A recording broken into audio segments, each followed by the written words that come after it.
শুধু ভাত খাবো? তাহলে আর কি করবে? তোমার বাবাকে বলেছিলাম একটা ফ্রিজ দিতে, ফ্রিজ দিলে কালকে রাতের খাবারগুলো ফ্রিজে রাখা যেত, তরকারিগুলো ভালো থাকতো, তাহলে সেই তরকারি দিয়ে এখন তুমি মজা করে খেতে পারতা। আমার হাতে যে দুইটা ব্যাগ ধরাই দিছেন, কষ্ট হচ্ছে না? একটা তো নিতেও পারেন। আমি কেন নিব? তোমার বাবাকে যে বাইক দেওয়ার কথা বলেছিলাম দেয়নি তো, তার জন্য তোমাকে শাস্তি দিতে হবে না? আসাম, গতকালকে বিয়ে হয়েছে, আজকে ভাবি কিনে বাজারে চলে গেছিস? তো তোর কি সমস্যা? হ্যালো বাবা, কি অবস্থা তোমার? হ্যাঁ, আমি তো ঠিকঠাক আছি রে মা। শোনো, আমরা ওদের যৌতুক দিব না, কিন্তু মেয়ের বিয়ে যেহেতু দিছো, টুকটাক খরচ তো করা লাগবে, তাই না? হ্যাঁ, না হলে নিজের একমাত্র মেয়ে, তার কি কোনো দাম থাকবে ওই বাড়িতে? ইশরাতের বাবা আগামীকাল আমার জন্য বাইক নিয়ে আসবে। বাইক নিয়ে আসবে মানে? লিস্টের বাকি জিনিসগুলো কখন আনবে?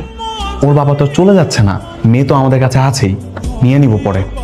বৌমা, তুমি তোমার বাবাকে ফোন করো, করে বলো বাইকের সাথে যেন খাট আর ফ্রিজ নিয়ে আসে। তোমাকে বাতাস দিই, দাঁড়াও। ঠান্ডা পানি এনে দিব, খাবার? না শরবত বানিয়ে এনে দিই? থাক, মিষ্টি দিই? লাগবে না। এ কি? আম্মা, আপনার ছেলের জন্য বাইক, বিয়ের যৌতুক।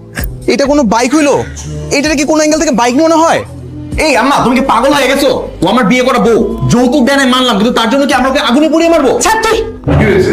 আম্মা ঈশ্বরকে আগুনে পুড়িয়ে মারতে চায়। কি বলছিস তুই? আরে এটা কোন ধরনের কাজ? এটা ঠিকই করছি আমি। মারতে দেন বাবা, মারেন মা, আমাকে মারেন। কাল হয়ে জন্মানোটা তো পাপ, আমার পাপের শাস্তি হওয়া উচিত, আমাকে মারেন। ওঠো, এখান থেকে ওঠো। তুমি তোমার বাসায় চলেছো, এসে থাকলে না এরা এরা তোমাকে বাঁচতে দেবে না, মেরে ফেলবে, জানো আর সব। চলো, আমি তোমাকে এগিয়ে দিই। মানুষ এত খারাপ হয় কি করে বাবা? জানি না রে মা, বিদেশি ওই বায়ারদের সঙ্গে ব্যবসাটা করতে গিয়ে আমার সবকিছু শেষ হয়ে গেল। আমি কালো, এটা কি আমার দোষ? তোমার টাকা নেই বলে ওরা আমার সাথে এরকম ব্যবহার করবে? সবকিছু ভুলে যা, আমি আবার তোকে বিয়ে দেবো। ওর কাছে গিয়ে সরি বলে ওকে আমি ফিরিয়ে আনবো।